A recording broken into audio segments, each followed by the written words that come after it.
We have two great guest speakers coming from very different professional backgrounds in healthcare to share their experience and perspective as it relates to equity and AI. So we have Kenya Beckmann, who is the Chief Philanthropy and Health Equity Officer at Providence South Division, where she oversees community health, health equity, and 14 foundations throughout the state of California. And Dr. Warris Bokhari, who's the CEO and founder of Claimable. He previously spent years focused on strategic health initiatives at companies like Apple, GE, and Anthem before founding his startup, which is an AI-powered patient advocacy platform on a mission to ensure all patients receive the care they deserve, starting with a focus on low-income patients. If you're not familiar with our product advisory collective on the record, off the record sessions, the first 30 minutes are recorded and the last 30 minutes are not. Kenya, would you start us off with a bit about your background, your role, and how your organization is addressing health equity? Hey, it's great to be with everyone. Thanks for inviting me today for the conversation. Look forward to it. As Mary Beth mentioned, I'm responsible for philanthropy, health equity, and community health in Providence's footprint in California. So that includes 17 hospitals, 14 philanthropic foundations. And Providence is the third largest nonprofit healthcare provider in the country. We're in 7 states, mostly on the west, from Lubbock, Texas, all the way up to Alaska, running that way. In California, we go from Eureka and Humboldt all the way through Napa, Sonoma counties, LA County, the high desert, and then into Orange County. So what's interesting about that for my role is how diverse that landscape is and how many opportunities there are to explore issues around health equity. Providence's approach, and we'll get into that more as we go along, is really on making sure that we're delivering healthcare, and healthcare is not separate from equitable care. So we're really being very clear about health equity can't be over here, that if we aren't providing equitable care, we're just not doing our fundamental core job. And so you'll see us spending efforts on really hardwiring that in every care setting, whether it's ambulatory, acute, and in our partnerships in the community. My background is nonprofit.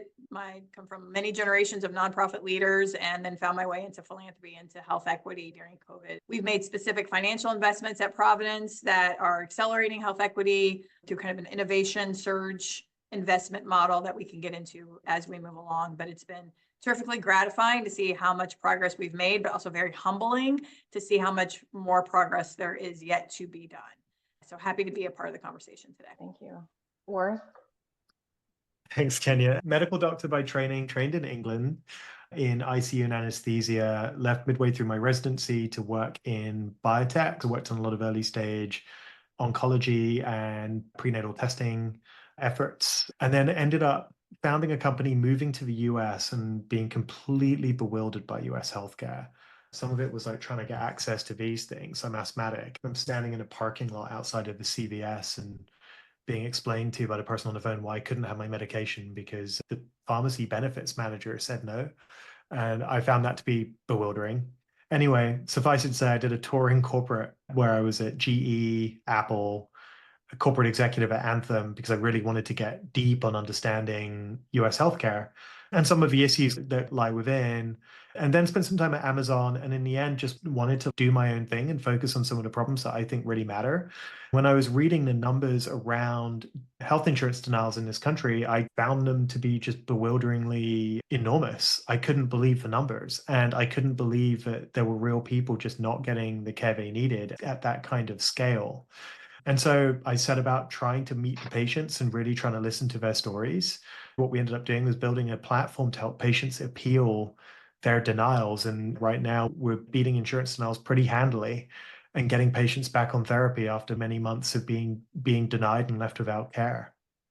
Just beat our first oncology denial 2 days ago as well. So getting very interesting. Thank you. With that, Warris, do you want to share a bit about your startup and how it is addressing health equity with an AI-based approach? You know, we spend a lot of time in St. Louis, Missouri. One of the clinics we've been working with is in a small town called Bridgeton. The median household income is probably less than $30,000 a year. And the therapies that the patients are being denied probably cost something like $110,000 post-tax money. And most of the time, if you were to talk to someone in insurance, they will tell you that most denials occur as a result of fraud, waste, and abuse protection. Hasn't been one patient I've met in this community that is committing fraud, perpetuating waste or abuse of the system. They need these medications in order to get out of bed, go to work, earn money, pay their mortgage, pay their rent, feed their children, participate in family life, and live a full life, which everybody should be entitled to. So we've been able to, one, work on empathetic design, really understanding how these problems manifest with patients, and then two, use AI for what we think it's good for. If you think about these transformer models, you can use them in two directions. You can use them to explain complicated concepts simply, or take a simple explanation and add in facts and evidence that support it, which is really what we use the AI for. So it's really allowing these patients who otherwise would never, ever have access to what feels like a team of lawyers and team of experts, physician experts, to have all of that at their command, working for them. This is a utility AI built for the people. And that is something which I think hasn't really been done before. Can you describe the approach or the experience that low-income patient has when they're using the solution right now during the pilot? Yeah, so a lot of the work we did was actually sitting with patients in clinic and figuring out what they knew and what they didn't know about their healthcare, which questions they could answer, which questions they had a really good narrative explanation for, and really trying to make sure that we captured their voice in the story. Health insurers call patients members, which is like a really interesting term because it implies that the patient is a member of some exclusive club. But the reality is that 1 in 5 times a patient can't get anything they need. So making sure that these patients are seen, their experiences are heard, is critically important. We made sure that we were able to capture the commonality into the experience. So now there's a guided Q&A where we've tried to make it as simple as possible for a patient with minimal healthcare understanding of clinical terms to go in and tell their story. What are they functionally limited from? Can they not play with their kids? Are they not able to exercise and go on walks? Are they not able to drive? Are they missing days of work? Have they lost money because they can't work? All of those kinds of things give this sense of like the personal impact. This oncology patient we've been working with, they just got seen by a specialist and they've been denied for 9 months by the plan. And this is a patient with stage 4 cancer. They're denied by 9 months by the plan, has now set them back 2 years in symptom management. We overturned that, by the way, in a day. So just to give you a sense of how effective these appeals can be.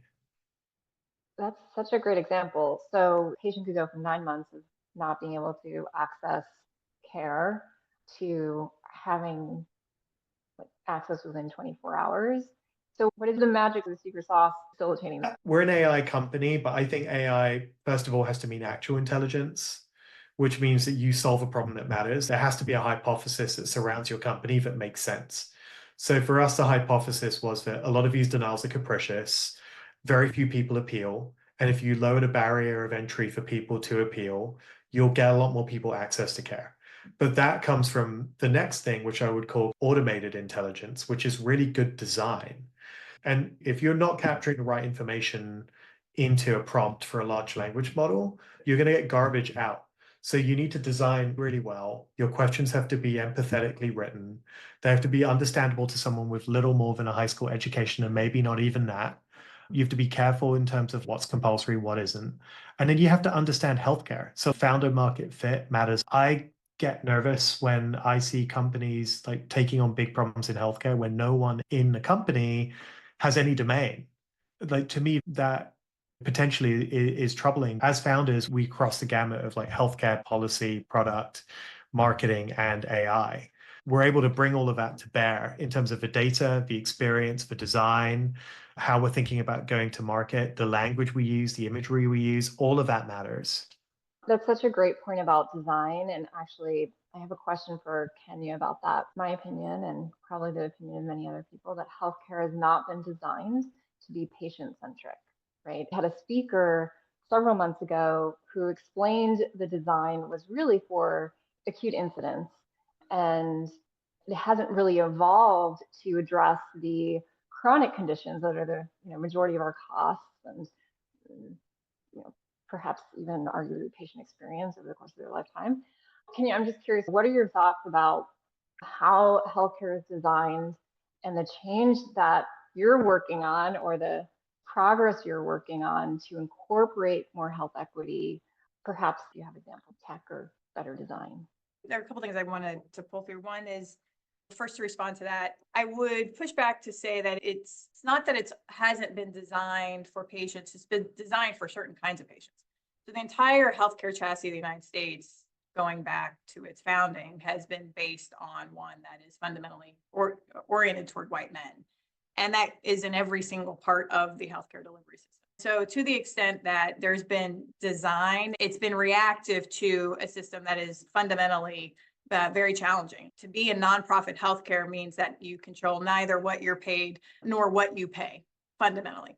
And so what then are you left to do? You see a lot of responsiveness that isn't coordinated. So you'll see an effort to be more patient-centered by having telehealth, but then that telehealth is only offered in English. Or even if it is offered in another language, it's not actually truly culturally relevant. It's just linguistically in the way a Google Translate kind of thing is. So now what have we done? It looks as if we've made progress, but we actually haven't. So the work that Warris describes is extremely innovative, and he has been able to do amazing things as a separate company, which is great. In healthcare, imagine a Providence with 100,000+ caregivers across 7-8 states trying to do something like that or innovate at scale like that, at the same time that we are, trying to afford to have the best and brightest at each bedside.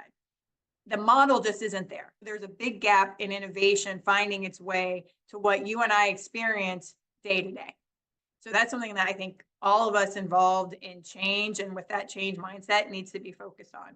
So what we're doing is really saying, and I want to go back to one of the things that's so exciting about the work that Warris is doing, is it's about time. So that thread comes through. That cancer patient loses 2 years of therapy, and in one day that's wiped out. Health equity a lot is about time. What we see is that there are populations who die anywhere from 2 to 7 years earlier based solely on race. Really, you can be living in the same zip code and see those inequities. How long you live is often determined by your zip code. But it's also more than that. It's determined by the fact that as a Black woman in the United States, I'm 30%, or as any Black person, less likely to get Paxlovid when I get COVID.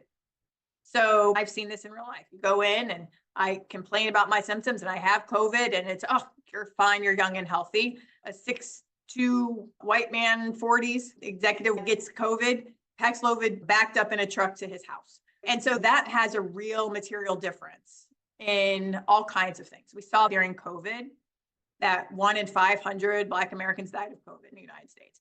So that was a call to action for us at Providence. I made a commitment of $50 million over 5 years to really have surge investments, to ask our physicians and care providers internally to partner with trusted communities and organizations to pinpoint an inequity and go right after it. We are always focused on SDOH issues, and AI has a lot of promise there, identifying those at scale. But where we see a lot of inequities is much farther downstream. Do you have what you need? Can you do home blood pressure monitoring? Are you up to date on your colorectal screening? All of these things that are very downstream. When you come into one of our ERs and you complain about pain, are you getting medicated in the same way, regardless of your race? Historically, the answer would be no across the industry. So some really interesting AI solutions around that. And some initial findings look like that AI may be better at identifying appropriate pain management than humans, and can do that without some of the bias. So those are some of the things that we're looking at. Our physicians are certainly grateful for some of the AI that we've introduced to help reduce their note taking. They're very grateful for that. Gives them more time to be face-to-face. But we're concerned, like garbage in, garbage out. Fewer than 10% of people coding AI come from BIPOC communities. So the very assumptions that got us here may take us to the next level, carrying the same level of inequities and even more. It's a lot to take on. You mentioned that doing something like what Warris is doing as a separate entity would be really challenging across 100,000 providers. And at the same time, there are these challenges in healthcare more broadly with either expecting doctor shortages or high rates of burnout due to a variety of factors. Some of that burnout could be due to workflows and how technology is currently structured, but also due to maybe not being satisfied in a career and being frustrated with the state of patient care, right, that they're able to provide given limitations. So I'm just curious, do you see a way for innovative solutions like Claimable or digital health or something else more internally homegrown to engage a portion of providers to be able to scale more quickly, people who are maybe champions or advocates or digitally savvy? Because I understand what you're saying, there's all this hesitancy or friction for various reasons. What do you see as the bright spots for being able to do that? Yeah, absolutely. There are things like one of our physicians developed MedPearl, which is AI assisted, and then Providence, went all in on that and has helped scale her company across Providence, which has been great. Of healthcare systems, we are on the friendlier side and more open side to technology and trying new things, and we have some for-profit investments in that space. The other thing we are looking a lot at is not just physicians, but we look at team-based care and how can AI help knit that team together for maximum efficiency. So we have large investments in community health workers. And so community health workers have the trust of their communities. How can AI help accelerate their work? And so I think that is a terrific gateway. They, in some ways, have fewer limits on their interactions. And although we're starting to be able to bill for them, they live a little bit outside of the heaviness of the bureaucracy. So I do see that as a really great opportunity to put the most innovative tools in the hands of the people who have the highest trust in the community. And then from that, what can we learn to then roll it across all of our other providers in environments that might be a little bit more regulated? The other thing that I am excited to see is that places like Joint Commission and CMS, Joint Commission in California keeps us open, CMS gets us paid is like the shortest way to say it, are introducing pretty, I'll say, toothy, bitey kind of regulations around health equity and expectations. And so that has helped bring a gravity to the work across our industry very quickly. In very short order, we're required to meet some pretty aggressive health equity requirements. And that's a good thing in this case, because I think it's going to force that innovation and participation. On that note, do both of you want to comment about governance of AI and what you're either concerned about or maybe already addressing as it, just more broadly, or as it relates to equity? There's a lot of work still to be done when it comes to governance. I have some thoughts. I think that what's getting lost in the shuffle here, there's so much excitement about these new models, and OpenAI announces they're a $150 billion valuation company. Yeah, it hallucinates really badly if left to its own devices. It's very overconfident. It's often wrong. You have to build around it. The thing that concerns me is the lack of real hypothesis testing that goes into like solid applications of AI. And that still requires a critical thinking human who understands the space they're working in, who ideally has spent time with an ethnographically representative population of the user base that will be using the product. You could be digging in the wrong place, to quote Indiana Jones, right? If you don't measure this correctly, you could very much end up spending a lot of time and resource building a product that ultimately no one can use, or it's off target because the hypothesis just was never correct. And so that bothers me an awful lot. And Kenya, I know you've got some thoughts and data sets. So why don't I pop that one over to you? I think in terms of our governance, we are looking at it a lot of different ways. So we spend time collectively, both in our geographic regions, but then also as an entire system, to say, in what way is AI helping and in what way could AI potentially hurt us? The thing that we have to be especially careful about is how algorithms that start to feel as if they are agnostic, that there's so much bias baked in that it takes quite a long time to unwind it. So we come back to that issue of time. So one of our biggest concerns are things like the kidney health algorithm that a couple of years ago everyone just discovered, right? That systematically across the country, Black patients, based on this algorithm, were appearing to be healthier than their white counterparts, which pushed them farther down on kidney transplant list. That's horrific, right? But on its face, for many years, you couldn't point to it. There's an assumption of a lack of bias. And I think what we have to do at Providence, because our vision is health for a better world, not even just health for our better 7 states, is so how are we using our size as an advocacy platform throughout the country, both in industry and in government, to say, we have to do a little bit better here. We have to create the right space and bring the right people together to thread that needle. You're always trying to not limit innovation and curtail it, but be protective of those that we're looking to serve. So we have different health equity governance levels all throughout the organization. And as you can imagine, bureaucracy can both be a real benefit. In this case, I think it is, because we're all jumping together. We're really work hard at communicating across different work streams because we all interact with AI differently. The way I interact as AI as an administrator is very different than a community health worker would interact. We all need to be at the same table. It's not just race, though, it's gender also, right? Oh, yeah. So like the standard for diagnosing a myocardial infarction is based on a 70-kilogram man who has a physiologically different sized or anatomically different sized heart to a woman. And so we underdiagnose MIs in women, which is leading to worse outcomes because the very metric isn't correct and the hypothesis hasn't been sensible. And there's a very distinguished cardiologist at Cedars-Sinai who's published extensively on this. I watched at the ACC some years back talking about this, and it really stayed with me. I don't think this is a solved problem. And there are a lot of these like little kind of assumptive errors that creep into healthcare, which prohibit people from getting care, right? So Optum, United, whoever, based an algorithm for treatment recommendations on healthy white people, which then ended up deferring a lot of Black patients from acute care. And that happened at scale. So if your assumption's wrong and your data set's biased, you're going to scale chaos, not execution, right? And another example, Roche is super invested in colorectal cancer solutions. I think they bought a company called Binny some years ago, but the data is based on the Norwegian, mostly white population.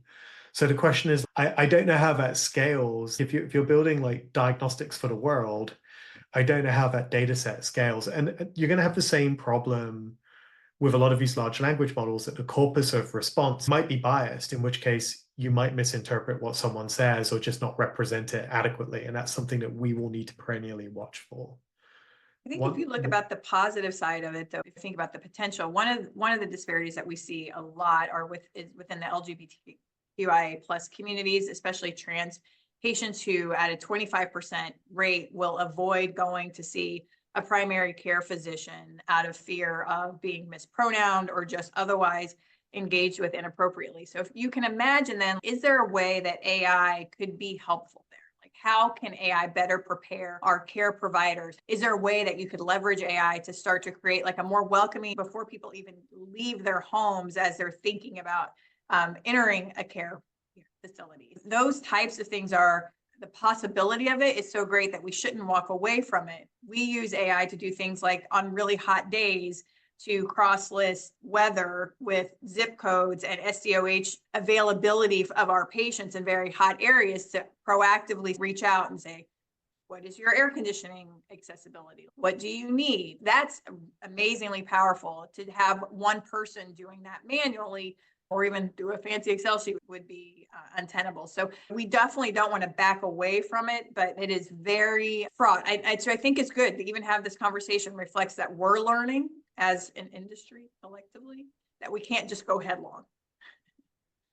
I will add that like it's incumbent upon anyone here building a product, if you're not, and similarly in like large companies who control a lot of the market, you've got to get sophisticated. And you have to ask questions, and your level of understanding of the technologies used has to evolve over time as the use cases grow. Because if you don't, you're at a big risk of accepting the products of science without a full understanding of the methods. And if you don't understand the methods, again, you will never really appreciate when there's an error that as you go to scale, you're impacting like an enormous number of people. So it can have quite deleterious effects. And I've seen this happen in big companies where the board has hired the phenotypic person who looks like a technology leader, have no idea what they're doing. And very few questions are asked. And that's just something which I would say, make sure that if you're building companies, you as founders have the right DNA to ask the right questions, and you've got to commit to getting smart. I'm not a computer scientist. I know enough to be dangerous, but I'm committed to like lifelong learning. And so there's a lot of that you have to have when you're building a company. Thank you both. These are great points.